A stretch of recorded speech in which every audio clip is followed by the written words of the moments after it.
हमारी हीरोइन वापस आ रही थी, लेकिन वो सोचती है आखिर मुझे वापस ही क्यों जाना है, और मैं तो बहुत ज़्यादा थक गई हूँ और मुझे लगता है कि मैंने बहुत ज़्यादा ड्रिंक कर ली है, लेकिन मुझे चक्कर क्यों आ रहे हैं। तभी वो देखती है तो उसकी मेड्स को ढूंढ रही थी। वो कहती है प्रिंसेस आखिर आप कहाँ पर चली गई, और उसकी मेड्स उसका इंतजार कर रही थी, लेकिन वो सोचती है मुझे वापस नहीं जाना उस बैंक्वेट हॉल में। वहाँ पर तो बहुत ज़्यादा कलरफुल लाइट्स हैं और डिलीशियस फूड्स भी हैं, बहुत ज़्यादा मज़ेदार खाना भी है, और सब लोग मेरी तारीफ़ें करते हैं और मेरे लिए क्लैपिंग करते हैं। लेकिन वो जगह मुझे बिल्कुल भी पसंद नहीं है, क्योंकि काइलो वो वहाँ पर नहीं है, इसलिए मुझे वो जगह पसंद नहीं आई। और मैं इस दुनिया में रीबॉर्न हुई हूँ सिर्फ इसलिए ताकि मैं काइलो को देख सकूँ और इसके करीब रह सकूँ। ये सब कुछ काइलो के लिए था, लेकिन एक बैंक्वेट वो जगह मेरे लिए अच्छी नहीं है और मैं उसको एंजॉय नहीं कर सकती जब तक काइलो वहाँ पर ना हो। और तब उसकी मेट्स कहती हैं पता नहीं वो कहाँ पर चली गई, तुम्हें पता है प्रिंसेस कहाँ पर गई। तो वो कहती है नहीं नहीं मुझे नहीं पता। तो हमारी सोचती है बस मैं चाहती थी कि तुम्हें अकेलापन फील ना हो, और वैसे भी मैं चाहती थी तुम्हें पता चल जाए मैं यहाँ पर हूँ काइलो, क्योंकि मैं तुम्हारे करीब रहना चाहती हूँ काइलो, ताकि तुम्हें बिल्कुल भी अकेलापन फील ना हो। और वो वहाँ से जाते हुए कहती है डियर काइलो मैं आ रही हूँ तुम्हारे पास। और तब दोबारा से हमें बैंक्वेट हॉल का सीन दिखा रहता है जहाँ पर सब लोग डांस कर रहे थे, और तब प्रिंस का भाई डेमियन वो भी वहाँ पर खड़ा था। तब उसके साथ डियाना भी थी। तो तब वो वहाँ पर देखता है और सीरियस कुछ लड़कियों से बात कर रहा था। वो उसके कान में कहता है हे डियाना मेरी बात तो सुनो। तो डियाना वो थोड़ा ब्लश करने लग जाती है। वो कहता है ये पहली बार है जब मैंने पार्टी में सीरियस को अकेला देखा है, लेकिन आखिर वो प्ले बॉय यहाँ पर आया किसके साथ था। तो वो कहती है आपको नहीं पता था, वो आपकी बहन के साथ आया था। वो कहता है क्या वो मेरी बहन के साथ आया था, लेकिन क्या तुमने नोटिस किया कुछ रीज़न की वजह से शायद वो दोनों अच्छी जोड़ी बन सकते हैं। लेकिन तभी वहाँ पर इन्फ्लुएंसर आता है। वो कहता है आखिर तुम दोनों किस बारे में बात कर रहे हो। तो तब उसके करीब आता है और कहता है तुम मुझे बताओगे नहीं। तो डेमियन कहता है रेमंड तुम अच्छे मौके पे पहुंचे हो, तुम यहाँ पर अच्छे से आ गए हो। मैं तुमसे बस ये पूछना चाहता था कि तुम्हें क्या लगता है सीरियस एग्नेस के हस्बैंड के तौर पर कैसा रहेगा। तो डियाना कहती है क्या। तो रेमंड कहता है क्या, और वो तो बहुत बड़ा परेशान हो गया था। वो सोचता है सीरियस मेलविन, लेकिन उसका उसके साथ क्या ताल्लुक, वो तो बस उसके साथ पार्टी में आई है ना, तो आखिर उसको प्रिंस के साथ शादी करने की क्या जरूरत है। तो क्राउन प्रिंस हमारे हीरोइन का भाई कहता है हाँ बिल्कुल, वैसे भी वो एक वोमनाइजर है, लेकिन फिर भी वो अच्छा हस्बैंड बन सकता है, और जब उसकी शादी हो गई तो वो लड़के से दूर रहेगा, है ना। तो वो कहता है आपको सच में लगता है कि वो लड़के से दूर रह सकता है। तो रेमंड कहता है आपको सच में लगता है, तो आप डियाना के साथ पार्टनर के तौर पर क्यों आए हैं, क्या आप उससे भी शादी करने वाले हैं। तो वो कहता है नहीं नहीं हमारी सिचुएशन अलग है, वैसे भी वो लोग अब सेम जगह पर नहीं है, वो ब्लैक नाइट में है और सीरियस व्हाइट नाइट में, और वैसे भी उसका दिल टूटा है, तो अच्छा नहीं होगा वो अपोजिट पर्सनैलिटी वाले इंसान के साथ अट्रैक्ट हो। तो डियाना सोचती है हाँ हाँ बिल्कुल अपोजिट तो हैं वो दोनों, लेकिन वो कहता है अगर वो दोनों पार्टनर्स बन गए हैं तो क्या पता सीरियस चीटिंग करना बंद कर दे और वो उसकी दोबारा हिम्मत ना हो कि वो किसी और लड़की की तरफ देखे, और वैसे भी कोई भी लड़की प्रिंसेस के पार्टनर पर नजर नहीं रख सकती। तो तब वो कहता है तुम्हें क्या लगता है ये अच्छा आइडिया है ना। तो रेमंड वो बिल्कुल खामोश था, वो कुछ नहीं बोलता, और थोड़ी देर बाद वो बाहर बालकनी में आ गया था। वो सोचता है ये आखिर क्यों हो रहा है, आखिर मैं जितना भी इसके बारे में सोच रहा हूँ मुझे इतना सारा कंफ्यूजन क्यों लग रहा है। जब मैंने उसको देखा और वो दोनों हाथों में हाथ डालकर इस सेरेमनी में आए थे तो मुझे लगा शायद वो मुझे जलाना चाहती हो और वो चाइल्डिश हरकतें कर रही हो, या फिर ये सब कुछ उस वजह से है जो ख्वाब में रोजाना देखता हूँ। एग्नेस वो एक छोटी बच्ची बनकर मेरी तरफ आ रही है, लेकिन तभी मेरे सामने मेरी मोम का चेहरा भी आ जाता है जो बहुत ज़्यादा सैड है, क्योंकि मेरे फादर वो उन पर ध्यान नहीं देते, और एग्नेस और मेरी मोम बिल्कुल एक जैसी दिखती हैं, और वो तो बिल्कुल अनरिलेटेड हैं। लेकिन क्यों, आखिर क्यों मुझे ये सब कुछ क्यों महसूस हो रहा है, मैं इतना सारा कंफ्यूज क्यों हो रहा हूँ, और एग्नेस के साथ सीरियस को सोच के ही मुझे इतना सारा बुरा क्यों लग रहा है। यार रेमंड स्पेंसर तुम्हें तो बुरा तब लगेगा ना जब हमारी काइलो के साथ हमारी प्रिंसेस की शादी होगी। तुमने तो हमारी हीरोइन को गवा दिया, अब काइलो बनेगा हमारी प्रिंसेस का प्रिंस।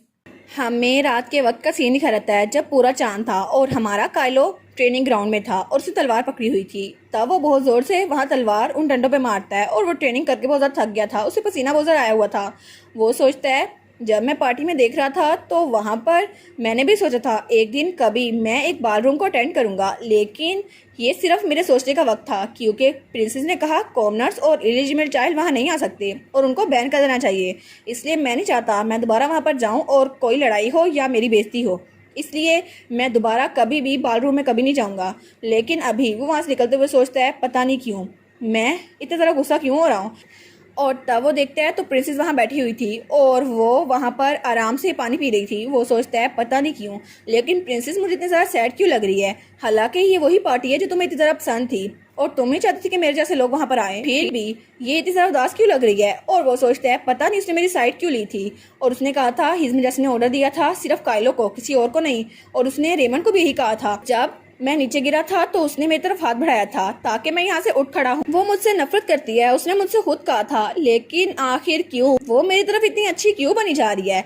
आखिर उसका मकसद क्या है कि प्रिंसेस मेरी तरफ हाथ बढ़ा रही है? वो तो मुझे कंफ्यूज किए जा रही है और वो सोचता है वो तो बहुत ज़्यादा प्रीशियस प्रिंसेस है ना, और मैं तो सिर्फ एक हंटिंग डॉग हूँ जो एम्पियर पैलेस में रखा हुआ है ब्लैक नाइट को संभालने के लिए। लेकिन प्रिंसेस वो तो एम्पर के ऑर्डर की वजह से यहाँ पर आई है, उसके अलावा कुछ भी नहीं। लेकिन मैं कभी भी प्रिंसेस तक पहुँच नहीं सकता, और मैं चाहे जो मर्जी कर लूँ मैं कभी भी प्रिंसेस के साथ मिल नहीं सकता। लेकिन तभी उसे वहाँ से कोई आवाज़ आती है। वो कहता है कि इस वक्त यहाँ पर कौन आ गया? और वहाँ पर जब वो देखता है तो वहाँ पर हमारी हीरोइन आ रही थी और वो अपने ड्रेस में बहुत ज़्यादा ब्यूटीफुल लग रही थी। तो वो उसको देखता है, वो कहता है कि प्रिंसेस आखिर आप यहाँ पर क्यों आ गई? और हमारी हीरोइन तो थोड़ी सी ब्लश कर रही थी। तो तभी वो अपनी तलवार नीचे फेंकता है। वो कहता है ये यहाँ पर क्यों आई है? और हमारी हीरोइन नीचे गिरने लगती है, लेकिन वो भाग के उसकी तरफ आ रहा था। वो कहता है प्रिंसेस, और उसके नीचे गिरने से पहले उसने उसे उठा लिया था। तो तब उसकी तरफ देखती है तो वो कहता है क्या मैं तो अभी तक पसीने में भीगा हुआ हूँ, क्या इसको इस बात पे गुस्सा आ जाएगा? लेकिन प्रिंसेस वो अपने हाथ उठाती है तो वो कहता है कि मुझे थप्पड़ मारने वाली है। वो अपनी आंखें बंद कर लेता है। वो कहता है शायद इसको फिर से मुझ पे गुस्सा आया होगा कि मैंने इसको कैसे पकड़ा, लेकिन अगर ये मुझे थप्पड़ मारना चाहती है तो मैं बिल्कुल भी गुस्सा नहीं हूँगा। तभी उसके चेहरे पे हाथ रखती है और उसको किस कर लेती है। तो तब हमारा कलो कहते हैं कि वो तो बहुत ज़्यादा शौक हो गया था। वो कहता है आखिर ये सब कुछ कैसे हो गया? तो तब हमारी हीरोइन उसका चेहरा छोड़ती है तो कायलो तो बहुत ज़्यादा ब्लश किया जा रहा था और हमारी हीरोइन भी ब्लश करी थी, और तब वो स्माइल करती है। लेकिन तभी वो बेहोश होने लगती है और वो कायलो के सीने पे बेहोश हो गई थी। तो कायलो ने उसे पकड़ा हुआ था। वो सोचता है अभी आखिर ये क्या हुआ? आखिर प्रिंसेस ने ये सब कुछ कैसे किया? क्या उन्होंने मुझे रेमंड्स प्रिंसेस समझा था या फिर मुझे कोई गलतफहमी हो गई है? और तब हमें अगले दिन का सीन दिखाता है और प्रिंसेस का महल। तो वो सो के उठती है। वो सोचती है मेरा सर इतना ज़्यादा दर्द क्यों कर रहा है? लेकिन वो अपने सर को पकड़ते हुए सोचती है आखिर मैं यहाँ पर कैसे पहुँची? तो तब वो सोचती है आखिरी बात जो मुझे याद है कि मैं कायलो से मिलने गई थी, उसके बाद क्या हुआ मुझे पता ही नहीं चल सका। मुझे तो ये भी नहीं याद कि कायलो ने क्या कहा था। तब वो वहाँ पे रिंग बेल करती है तो वहाँ उसकी मेड आती है। वो कहती है कि आपने मुझे बुलाया योर हाइनेस, और वो चीफ ऑफ स्टाफ थी। तो हमारी कहती है हाँ, लेकिन क्या तुम मुझे बता सकती हो कि मैं इम्पीरियल पैलेस कैसे आई कल? वो कहती है वेल बात यह है कि कल आपको लॉर्ड ग्रे यहाँ पर लेकर आए थे और प्रिंसेस तो नाइट्स बिल्डिंग में गिर गई थी ना, इसलिए वो आपको लेके आए। तो हमारी कहती है क्या कायलो मुझे लेके आया? वो कहती है क्या वो मुझे अपनी पीठ पे उठा के ले आया था? वो कहती है नहीं नहीं, असल में वो तो आपको अपनी बाहों में लेके आए थे बिल्कुल प्रिंसेस स्टाइल में। तो वो कहती है क्या? तो हमारी सोचती है ये सब कुछ हो भी गया, मेरे फेवरेट कैरेक्टर ने मुझे उठाया और मुझे याद भी नहीं। आखिर मैं इतनी भुलक्कड़ कैसे हो सकती हूँ और मैं बेहोश कैसे हो गई? और उसके बाद सीन चलता है और हमें कुछ दिनों बाद का सीन दिखाता है जब हमारी हीरोइन वहाँ बैठी हुई थी। वो सोचती है फाउंडिंग डे के बाद तो कुछ अलग हुआ है, पता नहीं क्या हुआ था, लेकिन कायलो वो तो थोड़ा सा अलग लग रहा है। और तब वो एक स्पाई से कहती है कि आपको पता है लॉर्ड ग्रे कहाँ पर है? वो कहता है जी जी, वो अभी थोड़ी देर पहले निकले हैं। तो तब वो आना और विक्टर से पूछती है। वो कहते हैं लीडर तो थोड़ी देर पहले ही निकले हैं। तो तभी उसको कायलो नजर आता है। वो कहती है हेलो, लेकिन तब वो उसको इग्नोर करके वहाँ चला जाता है। वो कहती है ये तो ऑब्वियस है कायलो मुझे इग्नोर कर रहा है, लेकिन कर क्यों रहा है? पता नहीं मैंने ऐसा क्या किया था, क्या मैंने प्रोम पे कुछ गलत कर दिया था? लेकिन उसे ज़रूर लगा होगा मैं बहुत ज़्यादा अजीब हूँ। और तभी उसको किसी की आवाज़ आती है। वो कहती है चलो ये आ ही गया, और वहाँ पर एक ड्रोन था छोटा सा, उसके अंदर कैमरा लगा हुआ था। वो कहती है क्या ये आ ही गया? और वो थोड़ा ब्लश करते हुए इसको उठाती है। वो कहती है ये वही चीज़ है जो मैंने बनाई थी और इसमें मैंने कैमरा फिट किया था। और तब उसकी फुटेज देखती है तो वहाँ पर ट्रेनिंग हॉल का सीन दिखा रहता है जहाँ पे कायलो ट्रेनिंग कर रहा था और आना और विक्टर के पास खड़े थे। तो वो कहती है ये तो मेरा हंटिंग इक्विपमेंट है, और जब मैंने गार्ड्स को बताया कि मैं इसको ट्रेनिंग मॉनिटर करने के लिए कर रही हूँ तो सबने मुझे अलाउ कर दिया। लेकिन तभी विक्टर उसको देखता है और उसको हाई करता है, और हमारी हीरोइन तो सिर्फ कायलो को देखी जा रही थी और वो उसकी बॉडी देखकर कहती है वाह कायलो कितना ज़रा हैंडसम है ना, और उसकी आंखों में तो सितारे चमक रहे थे। लेकिन वो सोचती है एक मिनट, कहीं मैं स्टॉकिंग तो नहीं कर रही? पता नहीं मैं इतनी क्रीपी क्यों बनती जा रही हूँ, लेकिन अगर उसे पता चल गया तो उसे लगेगा कि मैं बस उसकी कोई फ़ैन हूँ जो उसका पीछा कर रही हूँ। लेकिन वो कहती है ठीक है चलो कुछ भी हो, मैं ऐसे आराम से नहीं बैठ सकती, ये बहुत ज़्यादा इंपॉर्टेंट है और मुझे ये करनी होगी। और तब उसने रेड कलर का चोगा पहन लिया था। वो कहती है इस मौके को मैं कभी भी जाने दे सकती, मुझे ये करना ही होगा और ये दिन मेरे लिए बहुत ज़्यादा अहमियत का हामिल है। और तब हमें वहाँ बेंजामिन दिखा रहता है कायलो का स्टेप ब्रदर। तो उसको कोई बुलाता है। वो कहता है क्या हुआ, तुम इतने लेट क्यों हो? वो कहता है सॉरी सॉरी हम लेट हो गए, लेकिन क्या सच में तुम्हारे घर में सब कुछ ठीक हो रहा है? वो कहता है हाँ हाँ ठीक है, लेकिन क्या हुआ है? वो कहता है असल में ये तो बहुत ज़्यादा अमेजिंग है, लेकिन क्या सच में ये तुम लोगों ने करवाया है? तो बेंजामिन कहता है तुम लोग किसकी बात कर रहे हो, हमारे घर में क्या ही चल रहा होगा? वो कहता है जरा ऊपर तो देखो, वो चीज़ मैं उसकी बात कर रहा हूँ। तो बेंजामिन जब ऊपर देखता है वो कहता है क्या ये चीज़, और वहाँ पर एक टावर के ऊपर स्क्रीन लगी हुई थी जहाँ पर पोस्टर शो हो रहे थे, और उस पोस्टर को बहुत ज़्यादा अमीर लोग खरीदा करते थे ताकि लोगों को अपनी एडवर्टाइजमेंट कर सके। लेकिन वो सोचता है अभी ये सब कुछ थोड़ा अजीब लग रहा है, क्योंकि वहाँ पे पोस्टर लगा हुआ था हैप्पी बर्थडे काइलो ग्रे, और वहाँ पे काइलो का यूनिफॉर्म में पोस्टर था। वो कहता है आखिर ये आदमी यहाँ पर क्या कर रहा है और इसकी पिक्चर यहाँ पे क्यों है। तो तब वहाँ पर कैफ़े के ऊपर भी वहाँ पोस्टर लगे हुए थे और वो हमारी हीरो ने लगवाए थे। तो वो कहते हैं ये इतना फेमस कैसे हो गया। लेकिन बेंजामिन गुस्सा होते हुए वहाँ से जा रहा था। वो कहता है आज की अपॉइंटमेंट कैंसिल करते हैं, मैं अपने घर जा रहा हूँ कि तुम लोग खुद करो। और जब वहाँ से गुजरता है तो वहीं पर हमारी हीरोइन भी खड़ी थी जो कि अपना कैमरा लेके खड़ी हुई थी। वो सोचती है मैंने जो सोचा था वो तो हो गया, और तब वो अपना डिजिटल कैमरा निकालती है जो उसने मॉडिफाई किया था। वो कहती है काइलो के लिए मैंने पोस्टर बनाए और उसको ये बहुत ज़्यादा पसंद आएगा, और तब वो अपनी फ़ोटो काइलो के साथ खींचने लगती है, यानी कि उसके पोस्टर के साथ। वो कहती है हैप्पी बर्थडे काइलो ग्रे, मुझे तुम्हारे साथ फ़ोटो खिंचवानी थी, काश तुम सच में यहाँ पर होते, लेकिन चलो तुम्हारे पोस्टर के साथ भी काम चला लूँगी मैं। और तब तक तो उसने बहुत ज़्यादा फोटोज़ ले रही थी और उसने तो केक भी तैयार कर लिया था। वो सोचती है कि ये फ़ोटो भी बहुत ज़्यादा अच्छी आई है, इसको तो मैं संभाल के रखूँगी। लेकिन वो सोचती है काइलो के पेरेंट्स जब नावल में रिवील हुई थी उससे पहले हमें बताया गया था काइलो जब जंग से वापस आया था तो उसने कैलेंडर पे देखा और तब उसे पता चला कि जिस दिन वो जंग कर रहा था यानी कि उससे पिछला दिन वो उसकी बर्थडे थी। लेकिन किसी को भी याद नहीं था कि उसकी बर्थडे अब आने वाली है और कोई भी उसकी बर्थडे को सेलिब्रेट नहीं करता था।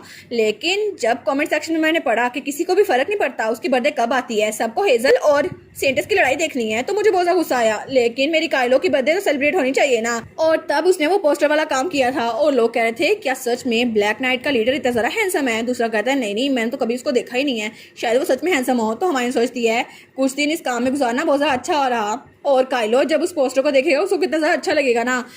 और काइलो वो भी चाहता है कि सब लोग उसको पसंद करें, तो शायद जब उसको देखेगा उसको ये अच्छा लगेगा, है ना। लेकिन जब उसे देखेगा तो शायद मुझे बहुत ज़्यादा अच्छा लगेगा, क्योंकि काइलो की स्माइल तो मेरे लिए सबसे ज़्यादा प्रीशियस है। और फिर सीन चलता है और हमारी हीरोइन वहाँ ऑफिस में पहुँच गई थी, ब्लैक नाइट के ऑफिस में। वो कहती है सर काइलो मिले आप लोग को। तो आना कहती है असल में कल रात उनको अर्जेंट मिशन के लिए जाना पड़ा इसलिए वो निकल गए, और वैसे भी वहाँ थोड़े मॉन्स्टर है इसलिए वो अकेले चले गए। तो हमारी हीरोइन तो जमीन बैठ गई थी। वो कहती है आखिर क्यों काइलो मुझे मिल क्यों नहीं रहा, और काइलो वो तो मुझसे बात ही नहीं कर रहा, लगता है मुझे देखना ही नहीं चाहता। लेकिन पता नहीं क्यों, पता नहीं क्या होने वाला है। और वो तो बहुत ज़्यादा रो रही थी। वो सोचती है मेरी मेमोरी के हिसाब से तो मेरा थोरनी पात फ्लावरी बनने वाला था, लेकिन क्यों आखिर ऐसा क्यों हो रहा है। और पीछे से वही गोडेस जिसने उसे रीइंकार्नेट किया था वो कहती है चीयर अप एग्नेस। और तभी हमें दूसरी तरफ का सीन दिखाता है जहाँ पे कोई कप तोड़ता है और वो कहता है क्या मतलब तुम मेरी इंसल्ट करने की कोशिश कर रहे हो। और वहाँ पे काइलो की स्टेप मदर थी जो कहती है तुम्हें पता भी है लोग हमारे बारे में क्या बातें कर रहे हैं, और तुमने सच में अपने इलिजिबल चाइल्ड को एक पोस्टर के जरिए वहाँ पे लगवाया ताकि लोगों को पता चल जाए उसकी बर्थडे कब है, क्या तुम मेरा मजाक उड़ा रहे हो। तो तब काइलो का डैड कहते हैं नहीं नहीं ये सिर्फ एक रूमर है, सच में तुम्हें यकीन नहीं आ रहा, मैं इतने महंगे एडवर्टाइजमेंट को कैसे कर सकता हूँ। तो वो कहती है सच में तुम्हें लगता है ये तुमने नहीं किया तो किसने किया है। तो तभी वहाँ पर बेंजामिन आता है। वो कहता है नहीं मॉम डैड बिल्कुल सही कह रहे हैं, ये सब कुछ काइलो ने खुद किया होगा। और वहाँ पे उसके दोनों भाई भी थे। वो कहते हैं सच में वो प्रिंसेस को खुद लेना चाहता है इसलिए उसने अभी तक हमें कांटेक्ट नहीं किया, वो झूठ बोल रहा था, और फाउंडिंग डे में भी वो कभी नहीं आया, वो तो हमसे छुप रहा है। तो उसका डैड कहता है क्या सच में काइलो हमसे छुप रहा है, तो इसका मतलब है वो सब कुछ वो पोस्टर वो उसने खुद अरेंज करवाए थे, और वो चाहता है कि हमें दुख लगे, और उसने मर्सनरी से जितने भी पैसे कमाए थे उसने उन पोस्टर पे लगवा दिए। वो सच में ये कर रहा है, क्यों वो हमारे फैमिली नेम को इतना बर्बाद क्यों किया जा रहा है। और उसका डैड तो बहुत ज्यादा गुस्से में आ गया था। तो तब वो कहता है अब क्या, अब हमें क्या करना चाहिए। तो बेंजामिन कहता है ये ऑब्वियस है फादर, काइलो ने अभी तक सिर्फ आपकी जेनरोसिटी देखी है, उसने लोगों को धोखा दिया होगा और उनसे पैसे भेजते आए होंगे, और उसने तो सिर्फ आपकी नरम साइड देखी है इसलिए लोगों से पैसे बटोरे होंगे और आपको ये पे करना पड़ेगा। तो वो कहता है कि उसने मेरा नाम लेके ये किया, वो कितना ज़्यादा शेमफुल है। अब मेरे पास कोई भी रास्ता नहीं है, अब मुझे वहां जाना होगा और खुद उससे मिलना होगा, क्योंकि एम्पीरियल पैलेस में काइलो तुम्हें सबक सिखा के रहूंगा। मैंने तुम्हें फैमिली का नेम दिया, तुम्हें इतने साल भड़ा किया, और तुम मेरी पीठ में छुरा खोप रहे हो। काइलो तुम्हारी हिम्मत कैसे हुई ये सब कुछ करने की। अब मैं तुम्हें बताऊंगा कि मैं हूँ कौन, और तुम मुझे धोखा कैसे दे सकते हो। और इसी के साथ ये वाला पार्ट यहीं पर ख़त्म। तो आप लोग बताइएगा आप लोग को ये पार्ट कैसा लगा, और वीडियो को लाइक और चैनल को सब्सक्राइब लाजमी कीजिएगा। बाकी वीडियोस का लिंक भी स्क्रीन पर नज़र आ रहा होगा तो काइंडली उनको भी चेकआउट कर ले। और thank you so much for watching my videos. Stay safe, bye bye.